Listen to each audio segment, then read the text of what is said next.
August 7th, 1942. 0910 hours.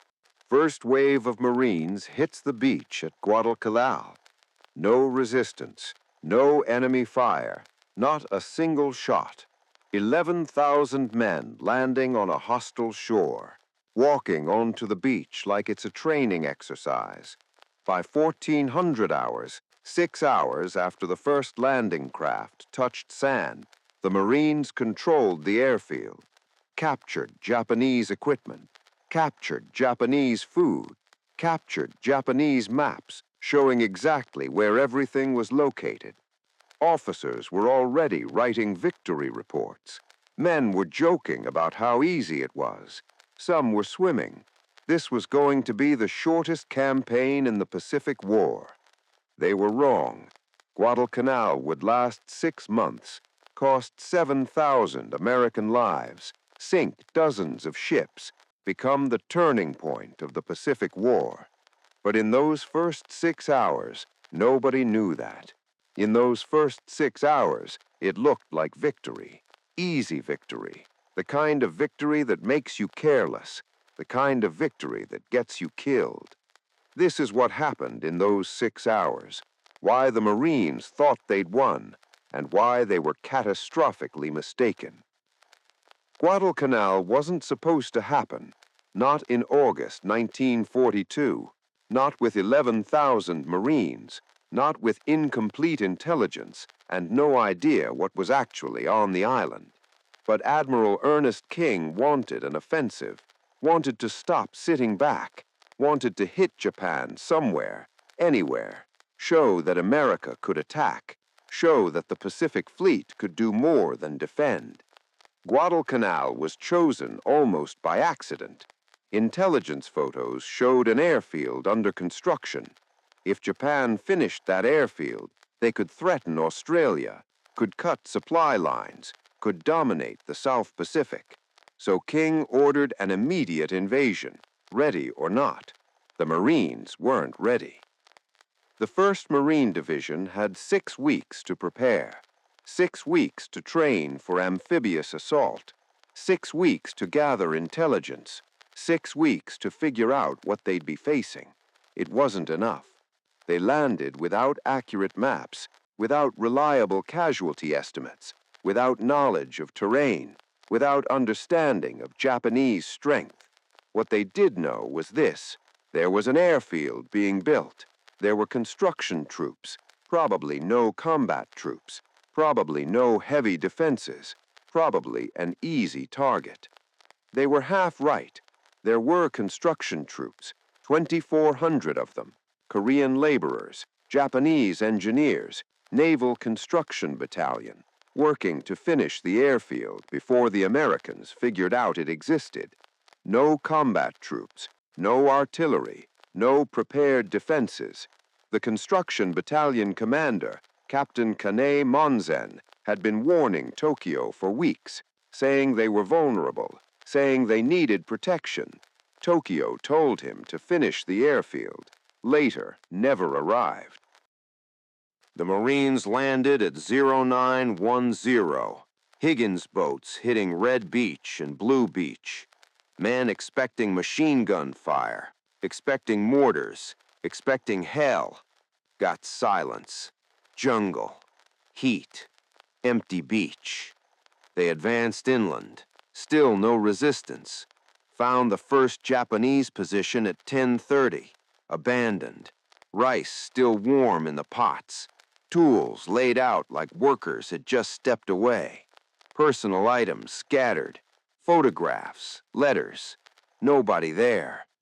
The Marines kept moving, found more positions, all abandoned, all recently evacuated. The Japanese had fled into the jungle without firing a shot. What the Marines didn't know was that Captain Monzen had seen them coming. Lookouts spotted the invasion fleet at dawn. 82 ships, the largest American amphibious operation since World War I. Monzen knew immediately he couldn't defend. 2,400 construction workers against 11,000 Marines. No chance. No point. He ordered evacuation, told his men to grab what they could carry and disappear into the jungle. Head west, hide, wait for reinforcements. The men complied, abandoned everything, left the airfield, left the equipment, left the base, gone before the Marines arrived. By 12 o'clock, 3 hours after landing, the Marines controlled everything: the airfield, the construction equipment, bulldozers, graders, trucks, fuel dumps, supply depots, food stores, rice, sake, canned goods, better food than the Marines had, medical supplies, maps showing every position on the island. It was Christmas. It was impossible. It was too easy. Officers started filing reports. Initial objectives secured. 0 casualties. Minimal resistance. Request permission to expand perimeter. Request permission to push inland. Request permission to finish what the Japanese started. The airfield became the priority. If the Marines could finish it, they could base aircraft there, control the local airspace, threaten Japanese shipping, change the strategic situation in the South Pacific. Engineers examined what the Japanese had built. Nearly complete, maybe 2 weeks from operational. The Japanese had done good work: proper drainage, proper grading, proper approaches. The Marines could finish this, rename it Henderson Field, after a Marine pilot killed at Midway, turn a Japanese asset into an American weapon. At 1400, 6 hours after landing, General Alexander Vandegrift came ashore, commander of the 1st Marine Division, surveyed what his men had accomplished, impressed, concerned. Impressed because the landing had gone perfectly, concerned because it had gone too perfectly. Vandegrift had fought in Haiti, Nicaragua, knew jungle warfare, knew that an enemy who won't fight you today is planning to kill you tomorrow. The Japanese weren't beaten. They were hiding, waiting, planning, and the Marines were sitting on a beach with their backs to the ocean. But most of the Marines didn't share Vandegrift's concern.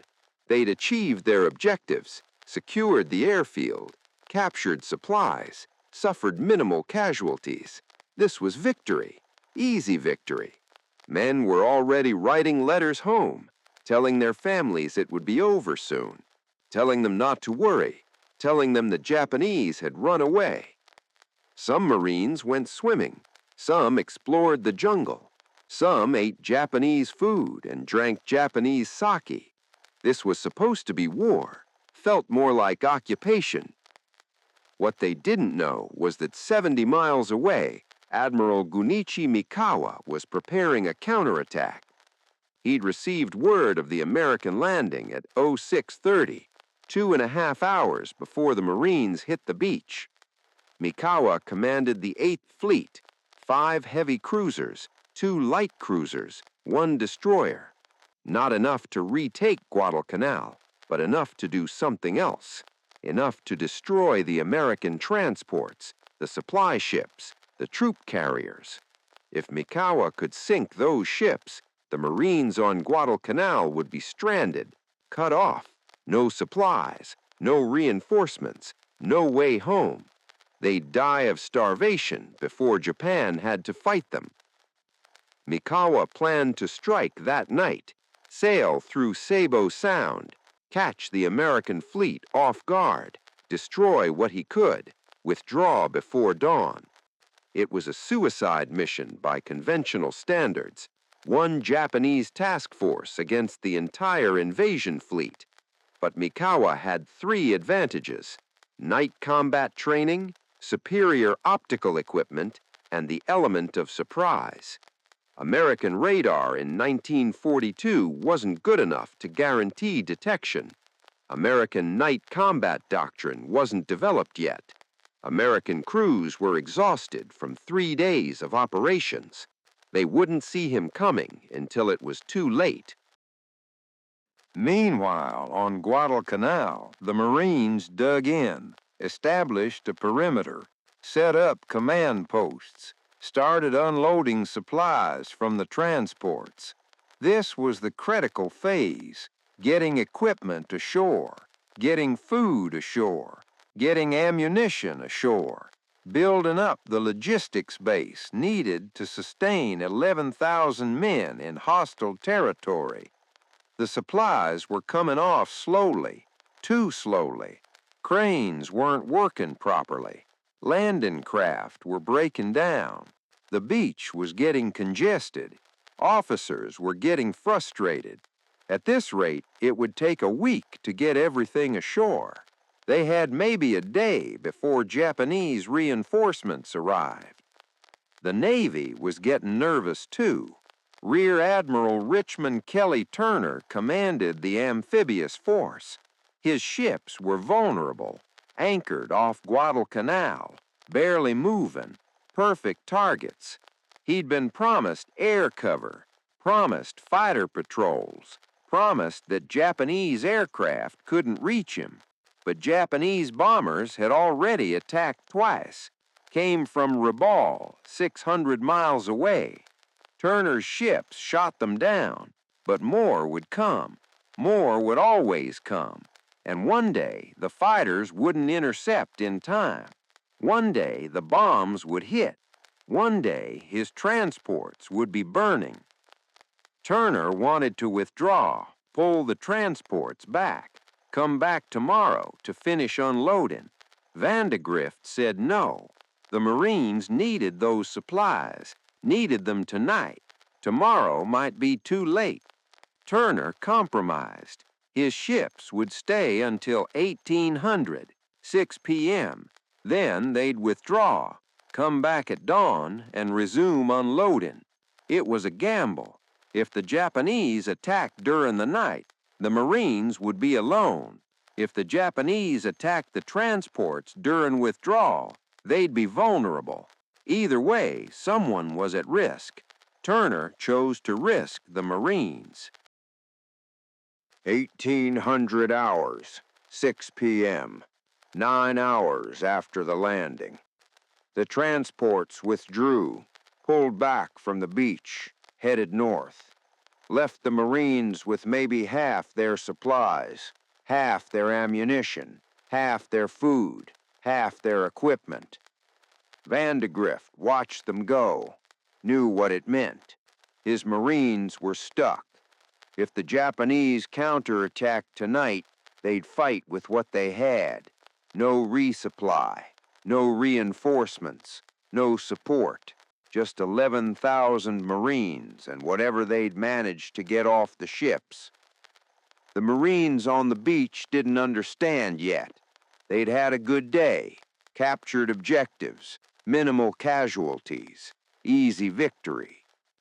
As the sun set, they started preparing defensive positions, setting up perimeters, posting guards, standard procedure.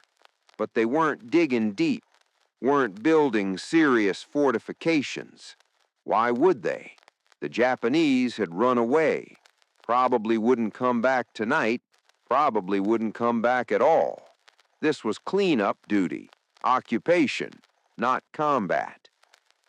Then at 8:45 p.m., Admiral Mikawa entered Savo Sound.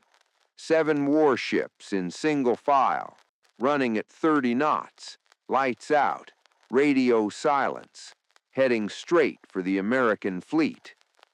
The American screening force had 8 cruisers: USS Canberra, USS Chicago, USS Vincennes, USS Vincennes, USS Australia, USS San Juan, USS Hobart, HMAS Australia, plus destroyers. More than enough firepower to stop Mikawa if they saw him coming. They didn't see him coming. The Battle of Savo Island lasted 38 minutes, one of the most one-sided naval battles in history. Mikawa's cruisers caught the Americans completely off guard, launched torpedoes at close range, opened fire with main batteries, caught USS Canberra first, destroyed her bridge, killed her captain, set her afire. She was dead in the water within 3 minutes. USS Chicago took a torpedo, survived but retreated. USS Vincennes next, hit by multiple salvos, fires spreading, sinking. USS Quincy tried to return fire, couldn't see what she was shooting at. Japanese optical equipment was too good. They could see perfectly. Americans were firing blind. Quincy took over 20 hits, sank. USS Astoria fought back, hit one Japanese cruiser, got hit dozens of times in return, dead in water, sinking. By 0220, 4 cruisers were sinking. Over 1,000 American sailors were dead or dying. Mikawa's force withdrew, virtually undamaged, didn't push on to attack the transports, didn't know they'd already withdrawn, didn't know they'd won more decisively than intended, because now the Marines were truly alone. The transport fleet had lost its heavy cruiser protection, had lost its anti-aircraft screening, had lost its ability to defend against surface attack. Admiral Turner made the decision at dawn: withdraw permanently, pull all transports back to Noumea, leave the Marines to fend for themselves. August 9, 1942, dawn. The Marines woke up to find the transport fleet gone. No ships on the horizon, no supplies coming, no reinforcements. They were stuck on Guadalcanal with whatever they'd managed to unload in one day. Partial ammunition stocks, maybe 10 days of food if rationed carefully. No heavy equipment, no construction materials beyond what the Japanese had left. No way off the island. Officers called it getting marooned. Enlisted men called it getting fucked. Either way meant the same thing. They were on their own. The mood changed instantly. Yesterday's optimism evaporated. Yesterday's easy victory felt hollow. Men who'd been swimming 48 hours earlier were now digging foxholes 3 feet deep. Men who joked about the Japanese running away were now scanning the jungle for movement. Men who'd thought this would be over in a week were now realizing this might not be over at all. Vandegrift gathered his officers, laid out the situation.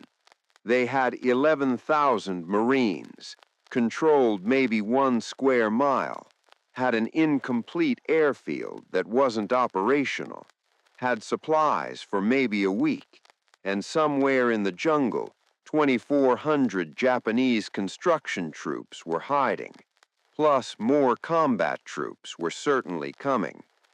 The priorities shifted. Finish the airfield immediately. Get fighters based there. Get air cover.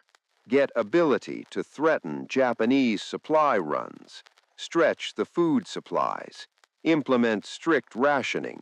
2 meals a day, smaller portions. Supplement with captured Japanese rice. Fortify the perimeter. Real fortifications this time. Trenches, bunkers, interlocking fields of fire. Prepare for Japanese counterattack. It was coming. Question was when, and with how many men. The Japanese were asking the same questions. Captain Monzen's construction troops had watched the Americans land, watched them occupy the airfield, watched the transport fleet withdraw. Now Monzen was receiving orders from Rabaul. Hold position, reinforcements coming, prepare to counterattack, retake the airfield. The orders came from Lieutenant Colonel Kiyonao Ichiki, combat commander, veteran of China, leading 900 men of the 28th Infantry Regiment, elite troops, not construction workers, not garrison forces, combat infantry. They'd land on Guadalcanal in 1 week, August 18th. Then they'd destroy the Americans. What Ichiki didn't know was that he was sending 900 men against 11,000 Marines. Intelligence said maybe 2,000 Americans on Guadalcanal. Intelligence was wrong. Intelligence always underestimated American strength. Intelligence didn't understand that Marines don't retreat.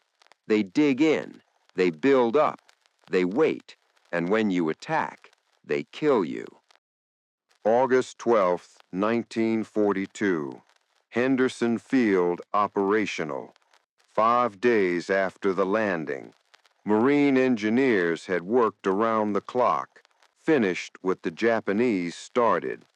First aircraft landed, F-4F Wildcats, Marine Fighter Squadron 223.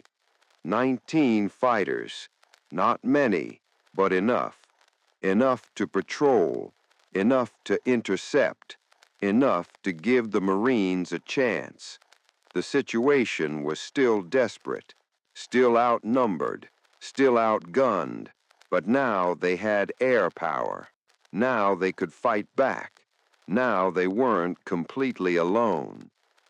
The Marines started calling themselves the Cactus Air Force, after the code name for Guadalcanal, Cactus.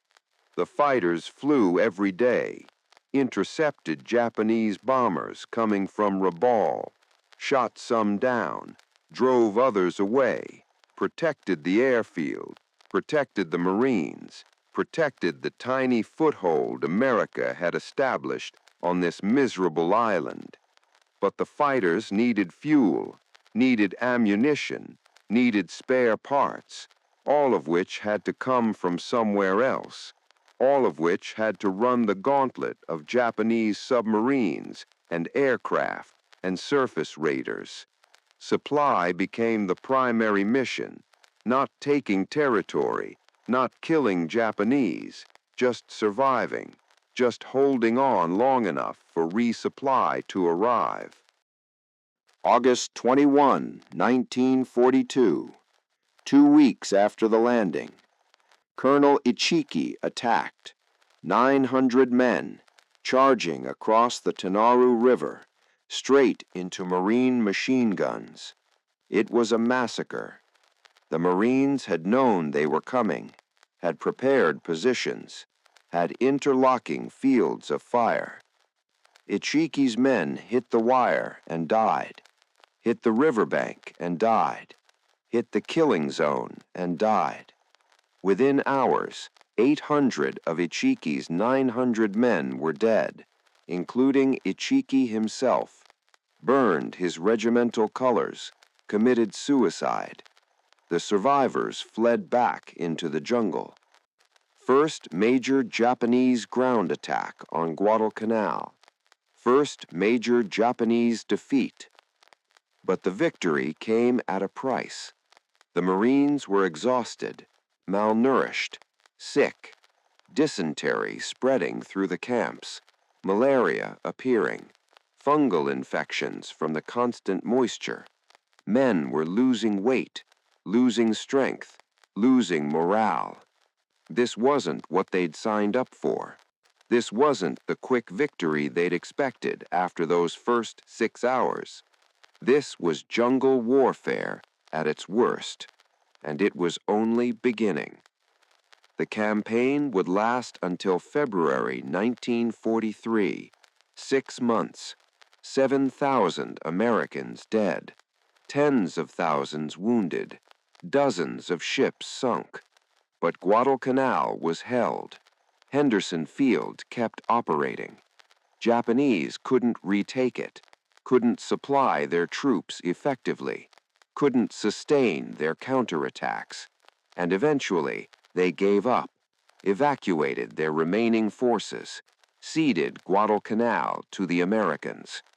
First major land defeat for Japan. First offensive victory for America. turning point of the Pacific War. But all of that was unimaginable in those first 6 hours. In those first 6 hours, victory seemed easy. Victory seemed certain. Marines swimming in the ocean. Marines eating Japanese food. Marines joking about how the enemy ran away. They didn't understand what they'd gotten into, didn't understand the strategic importance, didn't understand that Japan would throw everything at this island, didn't understand that 6 hours of success meant nothing if you couldn't hold what you'd taken. That's the lesson of Guadalcanal. Easy victories don't exist. Initial success doesn't mean final victory.